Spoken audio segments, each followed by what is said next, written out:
Today's episode of the Counselling Tutor Podcast is sponsored by Web Healer. You're a counsellor in private practice and you need a website, or you've got an existing website which you need help with. Web Healer are offering Counselling Tutor Podcast listeners, that's you, £100 off the cost of a website design and build. Now, Web Healers specialise in websites for counsellors and psychotherapists. It's what they do. And the Web Healer team provide a completely non-technical, done-for-you solution, leaving you to focus your time on your clients. Operating for 20 years, Web Healer are a trusted resource amongst counsellors when it comes to getting your practice online. So get the package details and claim your £100 off coupon for your new website by going to counsellingtutor.com/website. That's counsellingtutor.com/website. Welcome to the Counselling Tutor Podcast, the must-listen-to podcast for counsellors, psychotherapists, and counselling students. Here are your hosts, Rory Oakes and Ken Kelly. Hi, I'm Rory and welcome to episode 281 of the Counselling Tutor Podcast. Today we're thrilled to have a remarkable guest with us, Sassy Smith. Sassy is the founder of the Aphantasia Academy and shares her insights on one specific area of neurodivergence, aphantasia, the inability to visualise. So stay till the end to hear her fascinating insights. Welcome. It's episode 281, as Rory has said. 3 stops on today's journey. Rory's already spoken about what we're doing in Practice Matters with Sassy Smith, but preceding that, we're going to be looking at our student services where we revisit those important counselling fundamentals. It's back to the basics, and then we're going to be going into our ethical, sustainable practice, where we're going to be having a look at what happens when you're running a practice. You have cancellations, you have no shows. What do we do? And then, of course, into that all-important guest lecture from Sassy Smith in Practice Matters. Rory. Yes, absolutely. And we start with counselling fundamentals. And I was mindful the other day, I was supervising a really, really experienced therapist. And she was saying that she was getting into a little bit of a muddle on how to work with a client. And I said, let's go back to fundamentals. And, you know, if you're a student listening to this, it's really, really good practice just to get the fundamentals right. Even experienced therapists benefit from just returning to the fundamentals and just sticking with the, if you like, the helping model, the skills model. And the fundamentals are really very basic. Things like timekeeping. You know, if you're, if you're going to meet somebody, so maybe you're recording a skills session, or maybe you're recording a fitness to practice, make sure you give yourself a little bit of time before you actually, sit down in front of that person. Make sure you ground yourself. At the end of the podcast, I always say, stay grounded. And stay grounded is about finding that space around you, finding that ability to be able to put everything else out of your mind, what's going on in the day, and just start to focus on what you're going to be doing, that I-thou connection, you and the person in front of you. And then moving on from that, I think being attentive, that attentive part of it is really, really important. You're seeing the person, they're sitting in front of you, you're honoring them by giving the space, giving the time, allowing them to speak. And, I think those 2 fundamentals, Ken, are just so important in building the right environment for someone to start to speak about what's going on for them in a place that feels natural and really corrects, if you like. Yeah, so important. And it's interesting you referred to like a qualified practitioner revisiting those fundamentals, but I also recognize that as a student, specifically early steps into placement, It may bring up anxiety. It may bring up what do I do? What skills am I going to use here? And I think coming back to these fundamentals, back to these basics, it gives you a really strong foundation. If all you do is follow the fundamentals that Rory and I are covering here, you will create that environment for therapeutic growth within the session. So it's kind of less about what skill should I put in here, what am I supposed to say when the client says this, and just going and looking at what underpins, what creates that therapeutic relationship, what are the ingredients, as it were. And you've said timekeeping, Rory, and timekeeping is interesting because we have the timekeeping within the session, which is more of a boundary, but what you're referring to, Rory, is having the time to change gears, maybe between clients, maybe before the client comes in, to be able to prepare yourself to become, I guess, not caught up in what might have gone before that. Checking your emails just before a client comes in, seeing something that is urgent that you need to attend to, and that maybe being in your mind as the client comes in is not timekeeping in benefit of the client coming in. And of course, being attentive, as you've just said. And then we go on to what is very often considered a skill, and it is active listening. It is don't just listen, hear. And this is so important. You know, so often we can be tempted into thinking, how do I respond correctly to what the client is saying? What's the right skill to pop in here? But so much more important than that is truly hearing that person, not just the words that they're saying. How are they presenting? What is their body language? What are their eyes? Where is their eye darting to? Or are they avoiding eye contact? How are their hands? Are they wringing their hands? Looking at the whole of that person. And with that, we don't just hear the words. We hear what is referred to as the music behind those words. We're seeing the person and hearing the person actively within the environment in their entirety. And the skills are natural from there. They flow naturally. Just reflecting back just a few words of what that client says shows that we are actively listening. But we wouldn't just take narrative words that are meaningless out of the middle of the sentence. If we're truly listening, if we're really hearing them, we will be reflecting back the emotional words that client brings.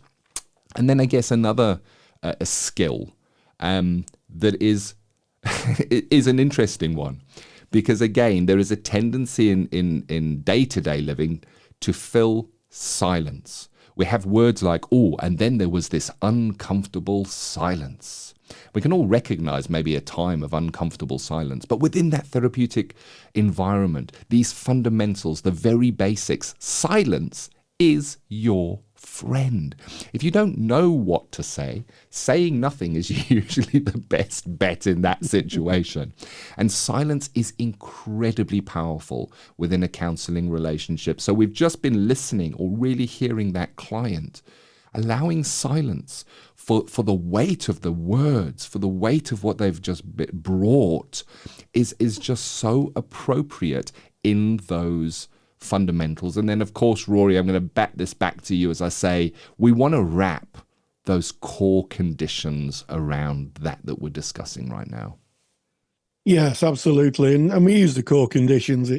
It's a well-known shorthand for Roger's ideas of therapeutic helping, of which 3 are facilitative. The 6 really are 6 conditions, but we talk about 3 which really are facilitative: empathy, congruence, and unconditional positive regard. And I like that term, wrapping the skills we've talked about before, or the ways of being we've discussed before, around using the core conditions. And being empathic. And I think being empathic is trying to see the world through the eyes of the client. When we meet, or the person you're working with, it could be, you could be doing a skills session, and trying to see the world through their eyes. And that means putting our frame of reference to one side, the way we view the world to one side, and tuning in. So it's being attentive, hearing, listening, and trying to get a sense of what it is like to be that person. Yeah. And that takes a lot of skill, because we spend so much time listening to our own internal dialogue and our own internal clock that ticks away all the time when we're awake. And you have to kind of put that on pause, pop it to one side, and tune into someone else's internal clock and someone else's way of seeing the world. And with that, one of the fundamental things is putting onto one side your own kind of judgments of how you live your life, how you might view your life, and listening to how they view their experience of life. And again, it's a kind of putting yours onto one side, and also being congruent, being real. I think that, many years ago, I listened to someone who gave a dazzling display of counselling skills. However, the challenge for this person was that she needed to be herself. She needed to be real. She needed to be the person who she was, not a professional helper, but just that person. I'll call her Helen. She wasn't called Helen, but just to be Helen, because that's so important to, using counselling skills is not about being a professional, inverted commas. It's about one person listening to another. And the challenge is you be that person, you be yourself. And if you go back to those fundamentals again and again and again, you will find that the client is able to be their self and talk about what's going on for them.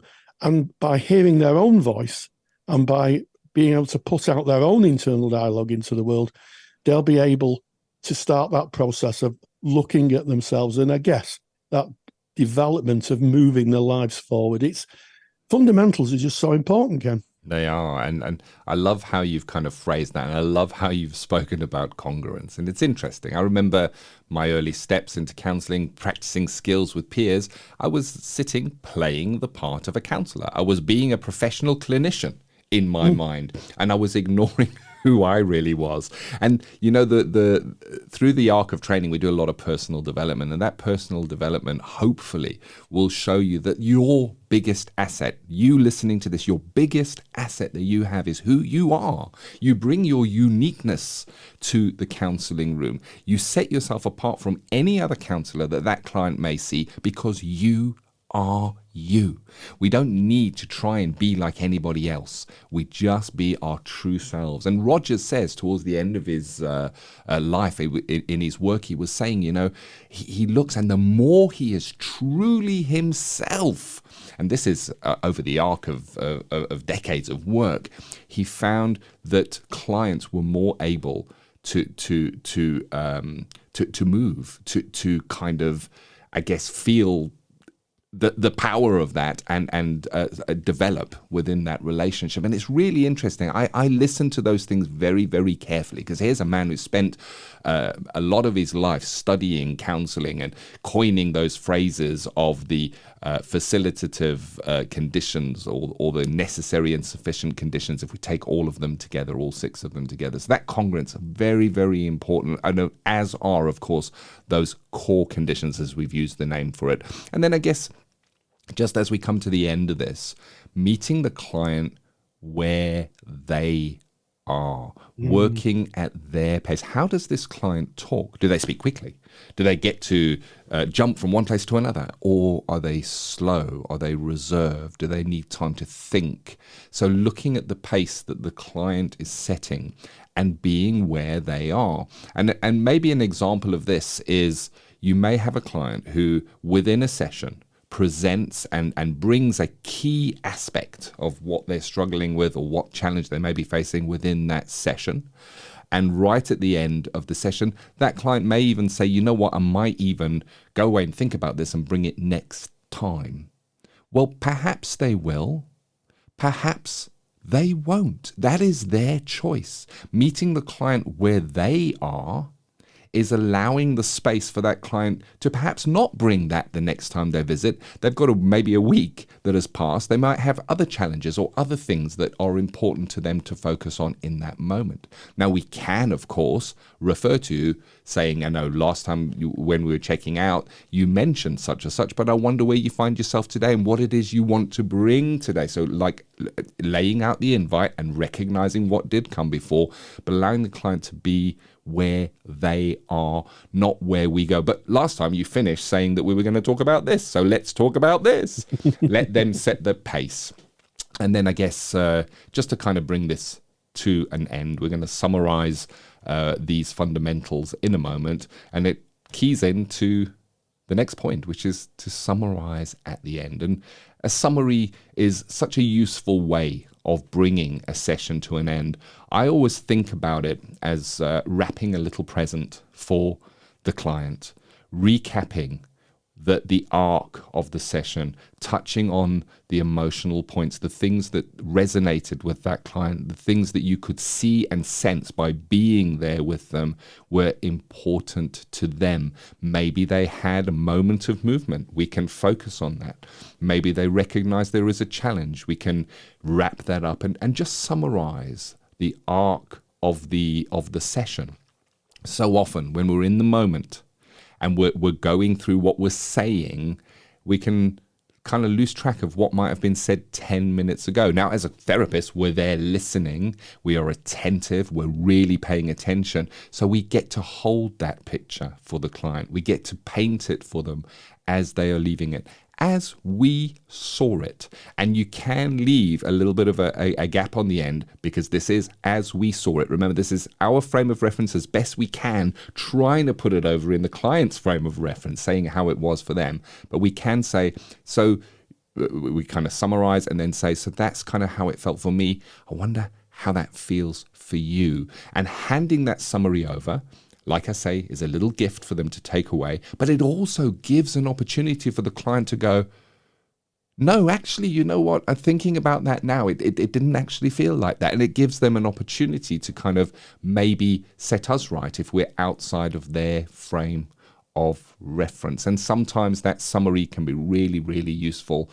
It might be something that the client may take away. And we know that the processing from counselling, yes, it does happen within the counselling room, but it happens also as the client leaves and as they go into their life and in the following week, and sometimes even in the following years. Something that was said, something that was handed over will be processed, fall into place, and cause a moment of movement for a client. So the importance of that summary, absolutely powerful at the end when we revisit the fundamentals. And we close this, Rory, by kind of recognizing that when we study counselling, when we go in, it might feel like so much to learn, so much to know, all of the skills, all of the theory, all of the practice and the ethics and all of that. But at the end of the day, there are 7 fundamentals that we've covered today.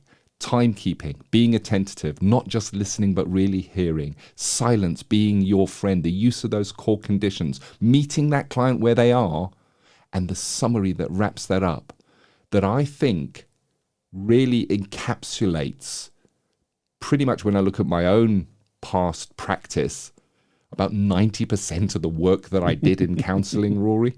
Yeah, absolutely, Ken. And I think that's why going back to fundamentals and just using those fundamentals is so important, because that basically is the model. And one final thought is that we're not after a perfect counselling skills session, because there isn't a perfect counselling skills session. What we're after is somebody who is working really hard to see the person, or the speakers, as it's sometimes referred to in class, frame of reference, who is really trying to see the world as they are. So if you're going into a skill session, you think it should be perfect, pop that out of your mind, go with the fundamentals, and you'll find the magic happens. Get the 7 points written down in a handout. It's called Counselling Fundamentals. It's free. It's for you. Where do you get it? Simple. Go to counsellingtutor.com, click on the podcast tab, make your way to episode 281, today's podcast. You can download that free of charge, print it out, have it on hand, revisit this, discuss it with your peers. It is one of Rory's super duper handouts. Student Services is sponsored by Counselling Skills Academy. Have you ever wondered if you're using counselling skills effectively? Confidentiality means we rarely see skills used by others, so it's no wonder that so many students say they lack confidence in their counselling skills. That's why I built Counselling Skills Academy. Counselling Skills Academy is an online course that you can do at your own pace. It will give you the skills competence and confidence to know that you're using your skills most effectively. You will see real counselling skills used by a counsellor in real life sessions, covering everything from how risk is assessed right through to working towards an appropriate ending. Visit counsellingskillsacademy.com to learn more and to claim your counselling tutor discount. That's counsellingskillsacademy.com. We're kind of back out of our student services and we park ourselves happily and comfortably into our ethical, sustainable practice. This is where we kind of acknowledge that starting, building, growing a private practice is not taught at any great depth within our core training. There are new skills that we need to gather, and this section is dedicated to you, the private practitioner. And today we wanted to speak about cancellations, clients that don't show up, and your payment policies, Rory. Yes, absolutely. And we refer to ethical sustainable practices, ESP. And when we talk about ESP, this is what we call the sustainable part of it, because sustainable means sustaining you as a therapist. You are paid to do work. You know, you set yourself up as a private practitioner, and part of that is that at the end of the week you have enough money to buy your groceries and to live your life and pay your bills. And if someone cancels and doesn't pay, then what happens is that you are in deficit of that. You don't have that money. And I think both of us have probably sat in our practice rooms and a client hasn't attended, or they phone up 10 minutes before they're due to show up and say, oh, something's happened, childcare issues, and that's fine. Life goes on around therapy, and there's some things that for clients are more important than coming to therapy. But it does speak to how do we manage that in terms of our finances. And what I do in my contract, well, when I practiced, was I had a cancellation agreement where if someone cancelled in less than 24 hours, then the full fee was payable. And, a lot of people might say, well, that's a bit harsh. They're not getting the counselling, but they're paying. But they're paying for my time. When I set that hour aside, another client who might want that hour has been told, well, you might have to come later or next week. I've set that time aside. So it's really, really important.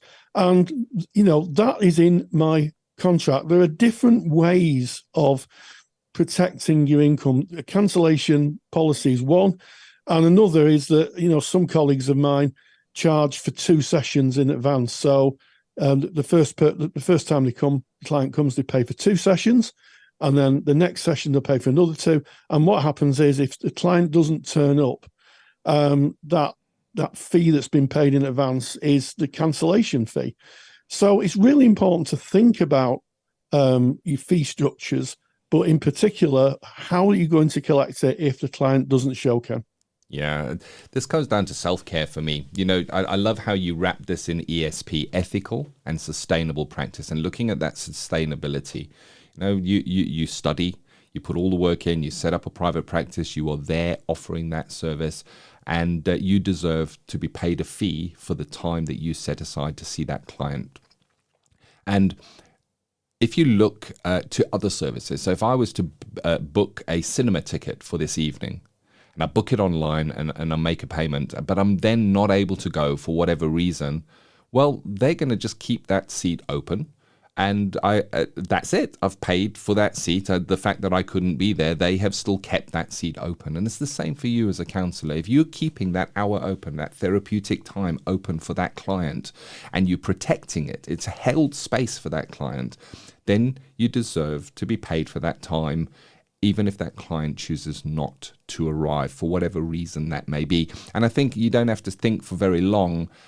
You can have a long list of other services or professions where it will be the same. You will pay, and it is then your responsibility to arrive and show up.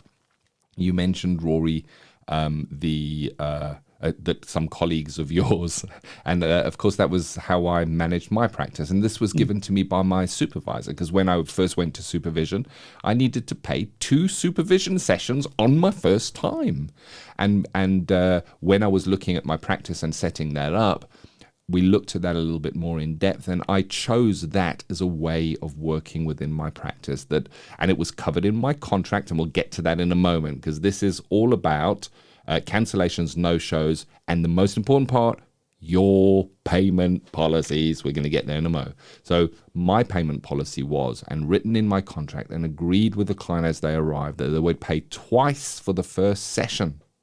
Gives them a session in hand. It means, and this is the wording I would use with my clients, I would say to them, this kind of covers for any no-shows, because you would need to pay for that if you don't give at least 24-hour notice. And of course, we'll revisit that when we go into the policies, what yours might be. But one of the benefits for you, the client, is that on your last session, when you feel this is the end for you and it's your last session, the best part is you don't have to pay on that last session. And that was a very positive way of me putting that over and explaining it to clients. And I never had a question on it, not once. But I did have some no-shows throughout the years, but I was always covered for that time that I had put aside for that client. And that is that sustainability within your practice. And why did I say that? Self-care? Because so often we can look at what we do as a service, which it is. We can do it because we want to make a difference in the lives of others, which so many of us do. But self-care, in the lessons I learned, says we have to look to self first. We have to be okay to be there for our clients. If we're a little bit aggravated by a previous client who came and didn't pay, how might it be when we see them again? Are we a little bit about that? What are we carrying within ourselves? Perhaps. How might it be when we see our next client and the previous one didn't come and we didn't get paid for that, but we put the side away? I'm getting cross just thinking about it, Rory. Of course, I'm parodying this and I'm kind of animating it, but you will be able to see and find your way and where you sit within that. But the most important part, whichever way you choose to do this, it is an agreement. It is a policy, and it needs to be written down and needs to be covered within your contracting period. So in that pre-first session or the beginning of that first session, so that it is understood by you, that it is understood by the client. So if you were working that a payment of a session needs to be made, whether they're there or not, you would need to outline exactly what that looks like, why it is in place for you, because you're putting that time aside for them and you will hold it. And then, of course, we do understand that things do happen and life does get interrupted quite significantly for some. And maybe you have a time limit on that. Maybe it is you need to let me know 24 hours before if you're not going to be able to attend, and then at least that gives you opportunity within your practice to reallocate that place. Some choose 48 hours, and of course that would be up to you. Others will choose to ask for payment for 6 sessions in advance. And if the person doesn't attend for 2 of those, well, when they get to the end of what would have been the 6 sessions, they're asked to pay again. And I think it's about you looking what fits for you and separating it from the pureness of that making a difference and being there in service of clients. We have to look to self-care first to make sure that we're okay. And the analogy of that, of course, that I learned during studying under you, Rory, was that if you're in an aeroplane, that aeroplane loses pressure within the cabin and the little oxygen masks drop down. The instructions are put on your own mask first so that you can have oxygen and be there and available to be there for those others that you may then help. And I guess sustainability in practice is of utmost importance. When you can't pay your bills, when the money's not coming in, that can cause anxiousness. It can cause good practitioners to leave counselling because they're not able to make those ends meet. And then we're not there to be able to help the others, Rory. Yes, absolutely, Ken. And the other thing is that the world goes on around you. So I can remember when I was practicing, someone cancelled on me, and I thought, okay, well, I've got an hour to just do something else. Maybe I'll do some CPD. Maybe I'll read a book. Maybe I'll just make myself a pot of tea and look out of the window. I have to say that sounds like a jolly good idea. And I forgot to cancel the room. And guess what? I had to pay £10 for an empty room, and no client had come. So, your bills keep rolling in, your supervision bills, your insurance bills, your professional body bills, your CPD bills, they keep running in. And I think it comes down to the fact that, we use the word business with a small b. You're running a small business being a self-employed therapist, and you have to have kind of business savvy about you. And part of that is making sure that your income stream is consistent. And you know what, Ken? This comes up so many times in our Facebook group, people asking this same question: what are your no-show policies? What are your cancellation policies? Yep. And of course, if you want to join our Facebook group, I'm sure that listeners who've been listening for a long time will know this by now. But if you happen to be new and you don't know, then just go to Facebook, Counselling Tutor, and knock on the door and we'll let you in. And you can see all the interesting conversations that go on. But it's really, really important that to sustain yourself and, to pay your bills, that you have a cancellation or a no-show policy. And, it may feel counterintuitive, but at the end of the day, as Ken said, you have to look after yourself to look after others. Yeah. And it's interesting, again, maybe this is not something that's taught during formal counselling studies. And maybe a way of me kind of evidencing that for myself is, you mentioned the Facebook group, Rory. I've seen over the years many frustrated posts on the Facebook within that Facebook group about practitioners that have had somebody that maybe did not arrive, and they're quite frustrated about it, and it is then that they go to that consideration of, maybe I need to work out some kind of a payment policy around how I work with this, because they're out of pocket, and you can feel the frustration in some of those posts. And I guess that's what this podcast is about. It's about speaking about what's going on. As Rory and I say, we're not the experts. We're just two peers having a discussion about topics that come up. And it's something maybe to consider now. If you don't have a payment policy, you don't have a cancellation policy in your practice and in your contract, maybe consider that. Maybe have a chat with some colleagues and see how that is. Maybe go and have a chat with your supervisor and see how that may look. Is it time to revisit your policy if you do have a policy? Does it still work for you? Is it robust through the years? So there it is. That is today's ethical, sustainable practice, looking at your cancellations, no-shows, and your payment policies. And just before we leave it, if you are a student and you're not yet out receiving payment, you're undoubtedly within your placement hours that you will no doubt be giving freely to get the experience, going to experience those cancellations and no-shows. And Rory gave just a little hint, and we'll maybe cover it in another podcast topic. I know we have covered it in the past. A little hint. If you're going to an agency and your client is not arriving, you don't have the luxury of having a payments policy. You are there in service and you're gaining your hours. But what you can do is take your textbooks, take your assignment work with you and have it in a bag. And I know I had mine because I had my fair share of no-shows when I was doing my placement hours. I think it was for every 4 shows, I'd at least have 1 or 2, sometimes no-shows.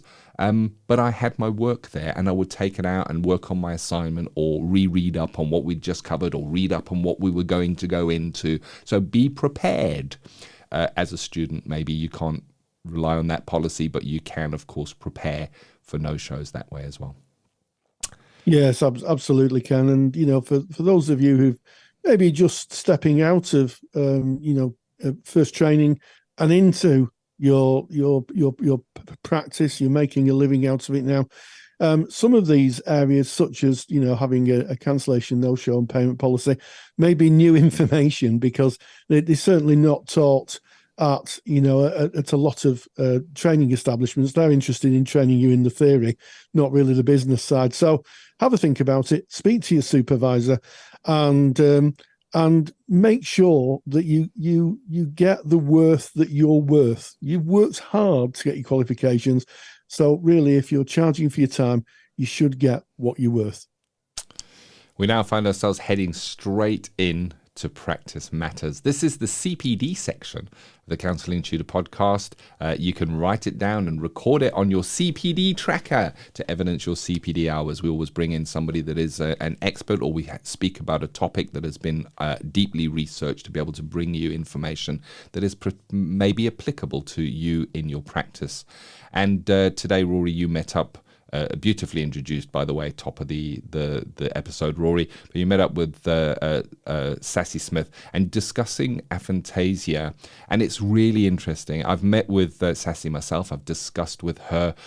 My eyes were really, really opened to such an extent that through discussions within our family, my daughter, who is neurodivergent, when she heard about aphantasia, said, but that's how it is for me. And I think that these topics being discussed open doors, even to qualified professionals where we've studied. There's such a deep mine of learning if we listen to what experts and others that have experience have to say, Rory. Yes, absolutely. And, it's becoming apparent there's been a hidden client group that is emerging, the neurodivergent client group, and we have to understand, the aspects of neurodivergency. So I spoke to Sassy Smith, who talked about aphantasia or aphantasia, depending if you're American or in the UK, and this is what she had to say. Practice Matters is proudly sponsored by the Counsellor CPD Library. To access top quality, relevant continuing professional development for your practice that you can do at a time that suits you, and all for less than the price of a cup of coffee, visit counsellingtutor.com. One of the pleasures about being an interviewer on the Counselling Tutor Podcast is you come across really interesting people that can really bring valuable information to the world of counselling and psychotherapy. Information you may not be aware of and actually may come from a different discipline. I'm joined today by Sassy Smith. She's the founder of the Aphantasia Coaching Academy and is a prominent voice for neurodiversity in coaching, with an expertise in aphantasia, aurelia, I think, and alexithymia and SDAM. She offers a unique perspective on coaching clients with these conditions, and I think it's fair to say it's been influenced by her own personal journey. So Sassy Smith, thank you so much for joining us. Thank you. And yeah, I'm very happy to be here. Yes, and the reason I'm so excited to be interviewing you is that there's a growth and an awareness within, I think, both the counselling and the coaching professions of neurodiversity. And sometimes the traditional tools that we've relied on for, I'm going to say millennia, but for a long time, don't work. And in one of those cases, it's a condition called aphantasia. So yes. Do you want to just share with me what aphantasia is? Yes. So aphantasia is the inability to create mental images on demand. So it means that we can't visualize. So those of us that have these conditions can't visualize. And the on-demand bit is key, because people with aphantasia have the ability to dream very visually. And for some people like me who have it, we're able to access our imagery at the point of just about to fall asleep, so in a hypnagogic state, or when we're waking up, so in a hypnopompic state. But consciously, we can't create mental images. And so anything relating to visualizing, seeing things, the future, ourselves in a different place, in a different future, is not possible for people with aphantasia. Yes, and I think this is particularly pertinent. Thank you for sharing that. I think it's particularly pertinent for those therapists who do things like guided imagery, who do things like mindfulness, which relies on the ability of the client to be able to visualize either an existing image within the mind or a developing image, something they'd like to be in. And if we're not aware of it, if we're not aware of that, and I'm sure there'll be lots of people listening to this scribbling down aphantasia now, is that, I hope so, is that, a client may not get a great value from either, in your case, coaching, or in my case, therapy. They may feel that they've wasted their time and in fact their money. Yeah, absolutely. And that was how I felt. I should say that if anybody listening to this hasn't heard of aphantasia, don't beat yourself up about it. It only got its name in 2015. The inability to visualize was first written about in 1880 by Sir Francis Galton, but it kind of, nothing happened with it. And so it was only in 2015 with when Professor Adam Zeman started writing about it, and in fact gave it its name, that it's becoming into prominence. And that was when I discovered that I had it. And I've had it all my life, but I never really could understand why traditional guided meditations or future visualizations didn't work for me. And quite, as you said, would think I'd just wasted my money. That the person I was working with just wasn't any good at what they did.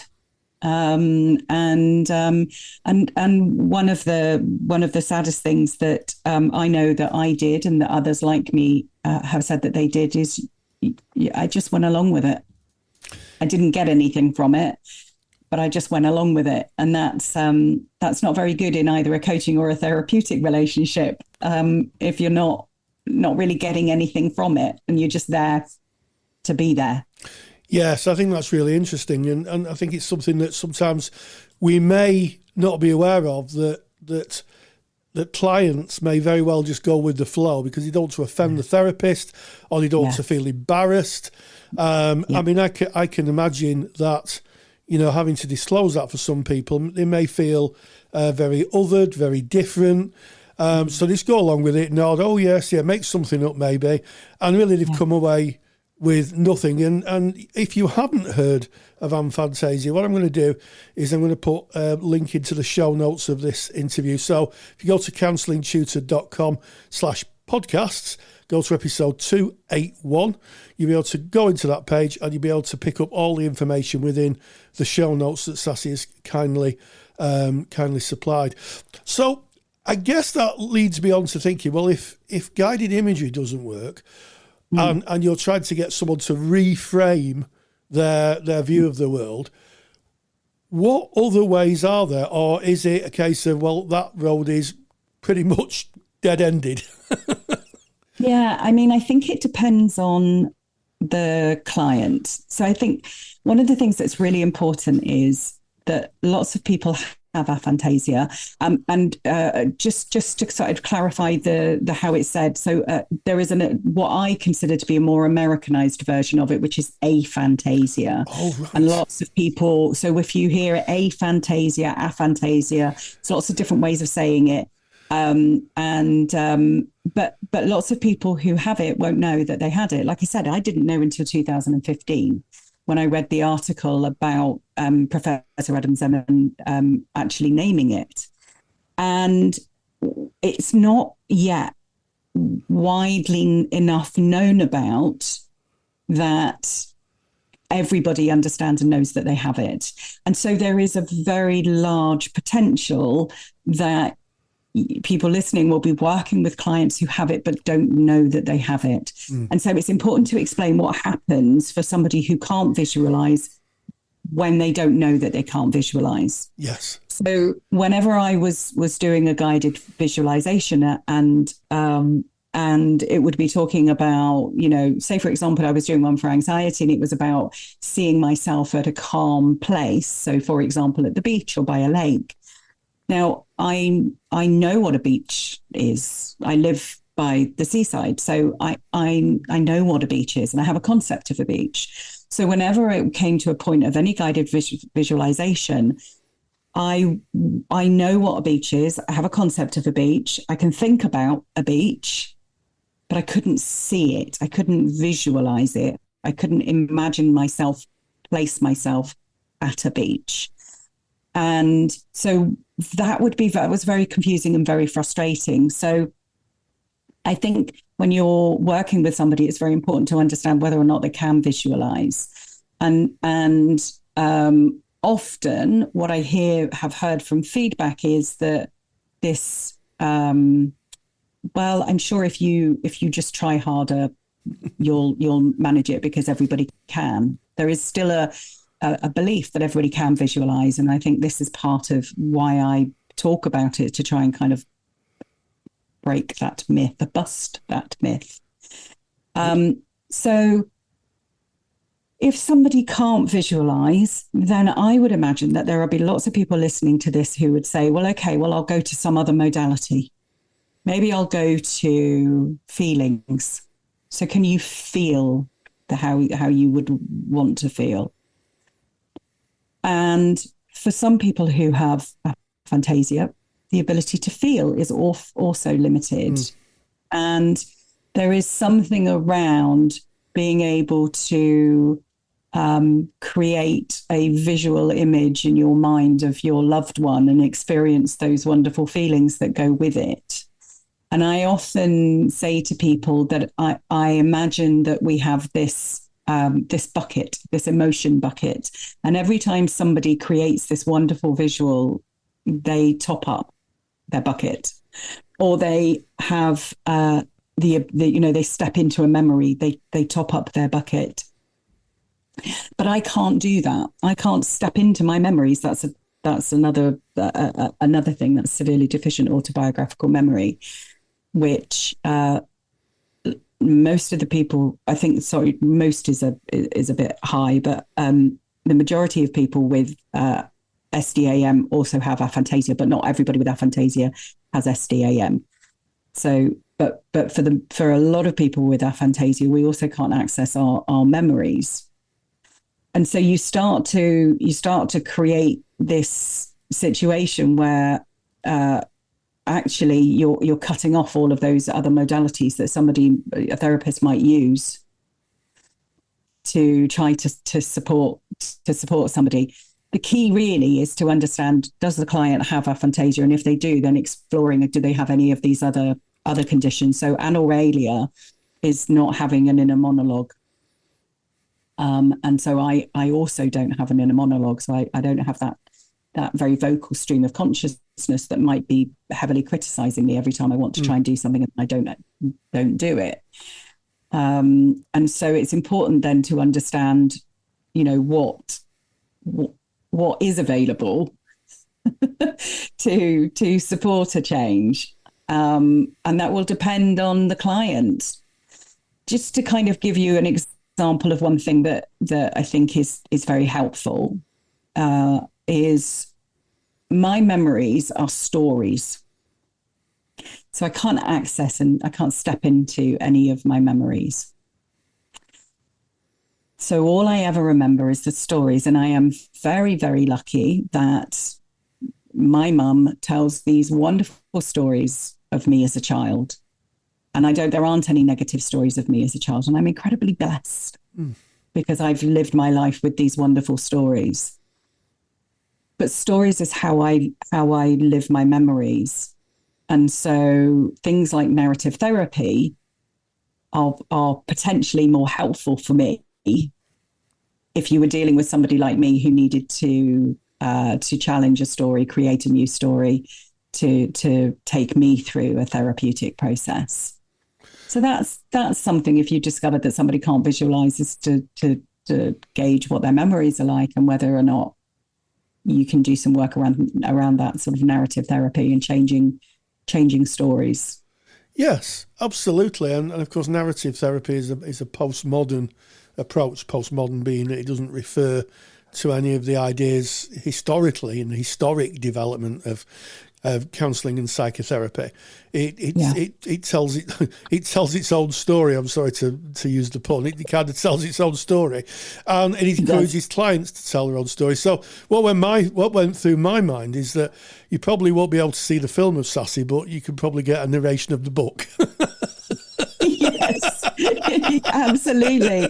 And going back to the not being able to hear my stream of consciousness, of course, just getting me talking and allowing me to just keep talking is probably the best way for you as you know, my counsellor to get an idea of what's actually going on. Yeah. Because I'm more likely to externalize my stream of consciousness than it be internalized and me be able to tell you what it is that I'm thinking.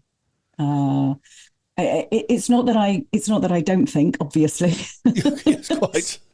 I'm quite lucky in that, although I don't have an internal monologue, so that kind of stream of consciousness that I'm not in control of, I do have internal dialogue. I have the ability to have a conversation with myself. Yes.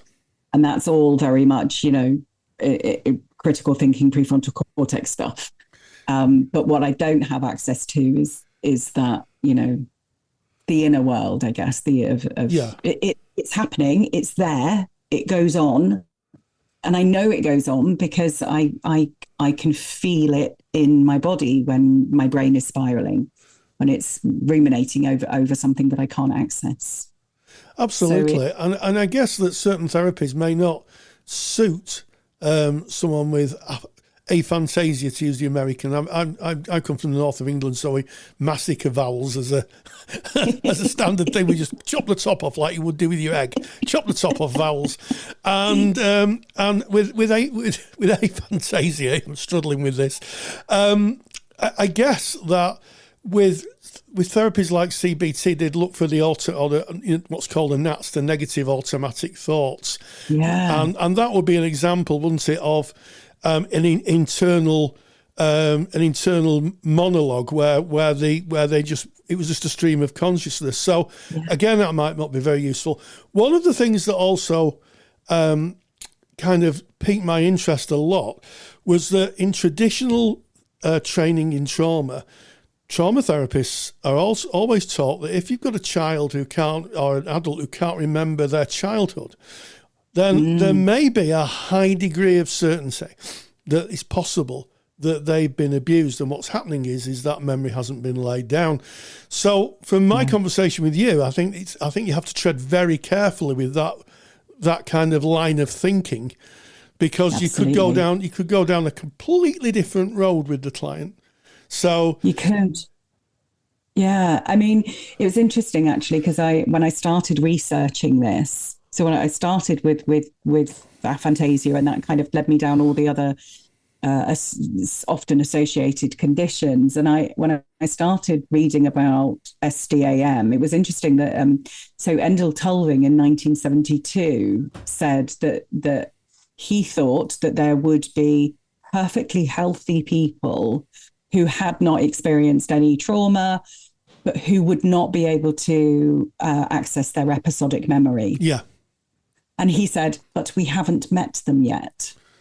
Oh. And of course, yeah, so that was 1972. And of course, we've been there. We just didn't know. And I think that just assuming that somebody can't access their childhood memories because there's a trauma block is something that we do need to start thinking about challenging. And again, that first step would be, I wonder if this person can visualize, because there may be a link there. Yes. It's about how the memories are recovered, and about not having that visual aspect to be able to bring the memory forward. That I think is what the science is saying. It's probably a very technical term for it. There probably is, and there's probably another word I can't pronounce properly. But I think that's just the value of this conversation.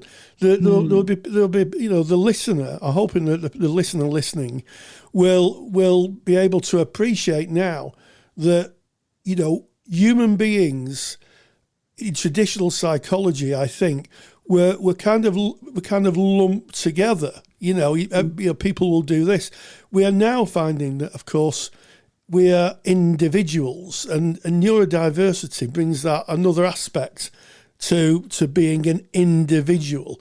The more we know, I guess the more we know, the more we can better serve our clients. And of course, I guess it opens the other question. If you have someone who presents with aphantasia, then almost certainly there could be a link to maybe a form of neurodiversity, such as being on the autistic spectrum or ADHD or something like that. So it's a bit of a clue, and it's a door opener, isn't it? Yeah, absolutely. And actually, sort of, the other way round, if you have somebody who has ADD, ADHD, then that's that. Also start thinking about those questions about where else are those limitations, same with autism. I think it's important to understand, for the listeners, about I hate to say it like this, but I don't know any other way to do it, how you get aphantasia, because there can be some people like me who were born with it. Now, the reason I'm pretty convinced I was born with it was because I cannot ever remember a time when I could visualize. But you can lose the ability to visualize. And we know as we get older, that ability kind of wanes anyway. But you can lose it as a result of trauma, through dissociation, but also from a physical trauma point of view, relating to the brain. And I think that's quite important to know, because people who were born with it are more likely to have adapted without even realizing through their lives. And therefore it hasn't particularly held them back in any way. Well, we don't think it has. There's not so much studies around that yet. I think it's probably more challenging for children who are learning now, because learning styles have changed to take on a more visual approach, which didn't happen when I was learning. So whether it's affecting children now, I don't know. But there are other areas where potentially it could. The one thing that I struggle with is knowing that when I lose somebody from my life through death, that I can never see their face again in my head. I will never hear their voice again. And pretty soon I will have lost all memory of anything we ever did together, because I won't be able to access that unless there is a story relating to that. And I think that, for me, is a good example of where there potentially it is something more challenging.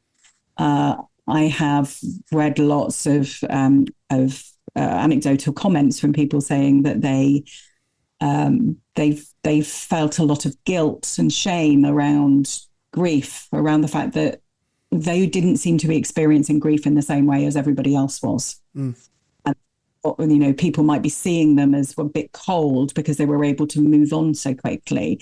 And it's not a case of us moving on more quickly. It's just that we've lost them. They've gone. Yes. And that's quite challenging, I think. It for is. Me. It's the only thing that I feel very, very challenged by. Yeah. But I take lots of photos and lots of videos and yes, all those kind of things. But yeah, I hear that. And again, from a client's perspective, they may feel othered or a little weird if that doesn't happen. And almost certainly there'll be a conversation with maybe relatives or their friends where people say, "Oh, you're a bit weird, how does that work?" And we have to be guarded against that. I have to say this has been an absolutely fascinating conversation. You've opened the world to you've opened the world to I guess a way of being that sometimes is missed or is just not discussed. And I'm so grateful that you've joined us. So Sassy Smith, thank you so much for joining us. Big thank you to Sassy Smith. Big thank you to you, Roy, for reaching out, holding those interviews, bringing us the good stuff, as I call it. This is Counselling Tutor Podcast. You joined us at episode 281. Yes, we started off with student services. We talked about back to basics, counselling fundamentals, making sure you've got those essential ingredients to support and sustain your counselling session with the person that you're working with. Moving on to ESP, or Ethical Sustainable Practice. We talked about cancellations and no-show policies, making sure that you can secure your income even if the client doesn't appear at your door. And then finally, practice matters. Sassy Smith discussing aphantasia, the ability not to visualise. What a great interview, and what really, really good information. And before we close out today's episode, I've got a couple of quick favours to ask you, the listener. First, if you've enjoyed and benefited from our conversation today, please leave us a 5-star review on whichever platform you're tuning in from. It generally helps us reach more ears and grow our community. And secondly, if someone in your circle might benefit from our discussions, share the episode on your social media platforms. Word of mouth is so powerful, and we appreciate every share, tweet, or X as it is now, or post that brings in new listeners to our community.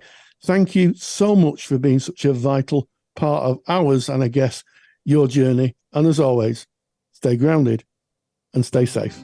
Take the stress out of your counselling studies and get the support of Rory and I by joining us in the Counselling Study Resource.